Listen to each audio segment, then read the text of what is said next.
On September 6, 1982, a family of 6 set out for the Wells Gray campsite in British Columbia, one of Canada's most beautiful and wild natural parks. They brought tents, food, a small boat, and most importantly, the excitement of any family on vacation. Bob and Jackie Johnson, a gentle, middle-aged couple, beloved by the people of Kamloops. With them was their young daughter Michelle, who had just married George Bentley, and their 2 young children, Janet, 13, and Karen, 11. A typical family, no feuds, no trouble. But they would never return. What could wipe 6 people off the face of the earth without anyone noticing, in a peaceful country like Canada? And why? After nearly 2 weeks, no one called the police. They disappeared into nature. And nature, majestic as it was too quiet. No one heard the gunshots. No one ran away in the night. No trace of blood on the lawn or in the pond. In the early days, the Johnsons' absence was only a vague concern. Neighbors thought they were extending their vacation. Co-workers thought they had changed their plans. And then, time passed. On September 13, 7 days after they had last been seen, a small detail shattered the placid shell. One of Bob Johnson's relatives, after repeated phone calls that went unanswered, called the police. But even then, people thought only of an accident. Maybe the car had broken down. Maybe they had gotten lost. No one could imagine they had been murdered, brutally and deliberately. A month later, the car was found burned. In the woods. In the wilderness. 6 skeletons inside. All had been shot. 1 shot to each person. Coldly, the Johnsons were not missing. They were exterminated. The burned-out car lay in the middle of a pine forest, miles from the main road. No one had seen it by accident.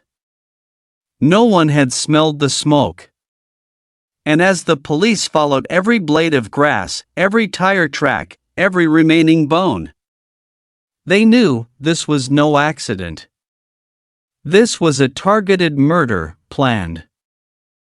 On August 6, 1982, the Johnson family, along with their daughter Michelle, her husband George Bentley, and their 2 young granddaughters, Janet and Karen, set out for a camping trip in Wells Gray Provincial Park, about 120 kilometers north of Kamloops. They were in a blue Ford pickup truck, pulling a silver camper, a familiar camping vehicle for nature-loving families. They packed everything for the trip: food, dinnerware, fishing rods, a Super 8 camera, even a small boat. None of them knew it would be their last trip. Wells Gray Provincial Park is one of British Columbia's largest natural parks, covering more than 5,400 square kilometers, and is known for its waterfalls, pristine forests, wildlife, and utter silence. There's no phone reception. No streetlights. And in 1982, no surveillance cameras, a haven for those who need to escape the world. But also the perfect place to disappear, or make someone else disappear. The Johnsons set up camp near Bear Creek Falls, a remote area that few people know about. No ranger stations. No managed campsites. They were completely alone in the wilderness, and that's when peace became a double-edged sword. On August 16th to 10th, days after they left, friends and family began to worry. Michelle didn't show up for work.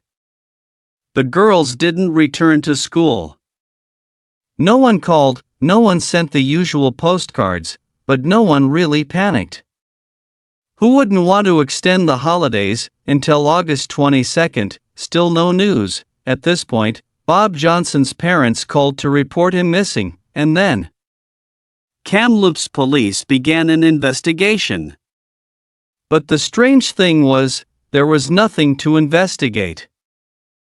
On September 13, 1982, nearly a month after they disappeared, a patrolling forestry officer found a burned-out car in the woods, off a mostly unused dirt road. When the forensics team arrived, they confirmed it. It was the Johnsons' pickup. Inside the trunk, hidden behind a pile of ashes and a mangled metal frame, were 6 skeletons. The police were in a panic. They had never dealt with anything like this. 6 people, 3 generations, killed, and the bodies burned to cover up the crime. At the scene, there were no signs of a struggle. No bullet casings. No suspicious footprints. The killer was not just a killer, he was a calm, calculating man who knew the forest very well. He knew how to kill. He knew how to burn. And most importantly, he knew how to disappear. Why were 6 people killed? Why did they have to be burned? And how could no one hear anything in the middle of a forest where tourists had camped? As the news spread, Kamloops was gripped by fear. People began locking their doors. Children were not allowed out at night. People were whispering suspiciously. A place that once prided itself on being police-free became a dead zone. If that could happen to the Johnson family, no one would be safe. The press dubbed it the Wells Gray Massacre. National television stations descended on Kamloops. The FBI was called in to help analyze the case. But nothing. No witnesses. No cameras. No motive. What really happened in the woods? Was it an accident? Was it a random murder? Was it someone who had been watching the family for a long time? A chilling question suddenly popped into everyone's mind. Is there someone, right here in town, smiling at you, but who actually burned your family alive in the woods? The Johnsons and Bentleys were not just victims, they were people whose dreams, laughter, and lives were brutally snuffed out. George and Edith Johnson, nature-loving grandparents who often went camping with their children and grandchildren. Michelle and Bob Johnson, a young couple with 2 young daughters who lived simply and always put family first. Janet, 13, and Karen, 11, 2 smart, active girls who loved animals and loved to draw and play with their grandparents. They did not die in an accident. They died because someone chose to kill them. On purpose. Premeditated. Calculated. Police began combing through the Wells Gray area from early August to mid-September. They interviewed more than 1,500 people. Among the suspects were a convicted felon who had attacked a campsite visitor, a bachelor who lived in the woods, known for poaching and threatening others, and David William Shearing, a name that didn't stand out at first. David Shearing was a 23-year-old man who lived near the Wells Gray Park. He seemed mild-mannered and polite, and had studied mechanical repair. The police asked him a few questions and let him go. No criminal record. No grudge against the Johnson family. No reason to suspect anything, but then a clue led them on a tangent. A friend of David's said he had talked about seeing a beautiful silver camper and wanting it. The Johnsons' camper was silver. An investigator noticed that a camper identical to the Johnsons had been seen parked behind a gas station for weeks after the disappearance. The police went to the scene. After several changes of ownership, they finally tracked down the seller of the camper, David Shearing. At this point, he could no longer deny it. On November 19, 1983, more than a year after the murder, David Shearing was arrested and questioned. He confessed everything.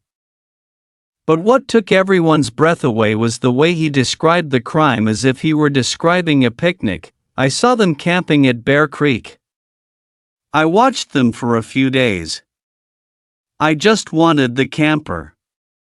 He waited until they were eating dinner. He walked up and started shooting them one by one, but that wasn't the worst of it. David Shearing didn't kill Janet and Karen right away, he kept them there for a few days. He kept them in fear.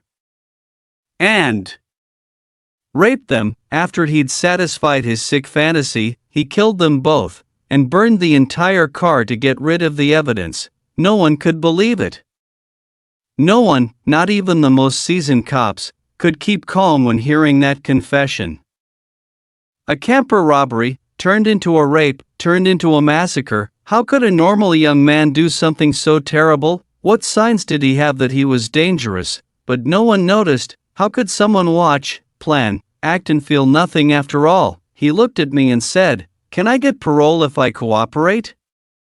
One officer recalled, "I've never seen anyone talk about 6 lives as if they were trading for dinner." On April 16, 1984, in the Supreme Court of British Columbia, David Shearing, now David Ennis, went on trial on 6 counts of first-degree murder. The prosecutor detailed, he shot each of them one by one as they ate dinner. None of them had a chance of survival. The 2 girls were held captive, abused for days before they were murdered. No one could hold back the tears. The Johnson family was now left with only a few blood relatives, but their souls were broken. But Bob Johnson, the girls' grandfather, never returned to the old house. "I used to love the woods. Now every branch is bloody." In 2008, exactly 25 years after the murder, David Shearing applied for clemency. The whole of Canada was shocked. A petition against David's release was signed by 55,000 people in just 1 week. MPs, politicians, and the entire family of the victim wrote letters in protest. Canadian media ran the headline, "The monster asks to be released from the cage." Fortunately, the request was denied, but David has the right to reapply for parole every 2 years. Each time he does, the Johnson family's pain is relived. When looking back at the entire record, there are things that make people shudder. David was arrested for property damage, menacing others, and suspicious behavior with children, but he always got away with it because of lack of evidence. If someone had looked more closely, if someone had believed the unsettling feeling when they saw him lurking near the campsite.